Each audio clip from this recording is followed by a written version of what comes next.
A U.S. federal judge has ordered the Trump administration to bring back a man who was wrongfully deported to El Salvador, calling the deportation an illegal act. 29-year-old Kilmar Abrego Garcia had previously been granted protection from deportation by an immigration judge in 2019, citing threats from gangs in his home country. Despite this ruling, Garcia was placed on a deportation flight in March. The Department of Homeland Security later admitted the expulsion was an error. However, the White House continues to claim Garcia is linked to the MS-13 gang, a charge his lawyers deny.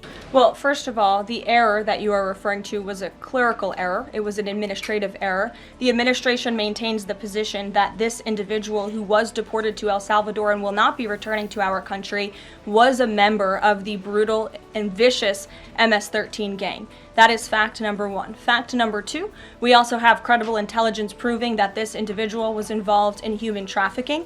And fact number three, this individual was a member, actually a leader of the brutal MS-13 gang, which this president has designated as a foreign terrorist organization.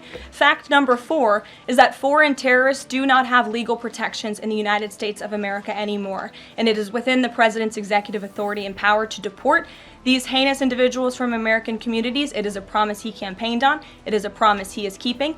And every single person in this room should be grateful for that, considering especially MS-13 is very prevalent and prominent here in the District of Columbia, in Maryland, and in Virginia. And the president, the attorney general, everyone who has been involved in these operations is focused on eradicating these criminals and terrorists from our communities. During a hearing on Friday, the Justice Department was unable to provide a legal basis for his detention or removal. The judge ruled that Garcia's forced stay in El Salvador constituted irreparable harm. Garcia's wife is a U.S. citizen and has urged the public to continue fighting for her husband's return and for others in similar situations. The Trump administration is currently facing legal scrutiny over its expanded use of wartime deportation laws, which a federal judge has temporarily blocked.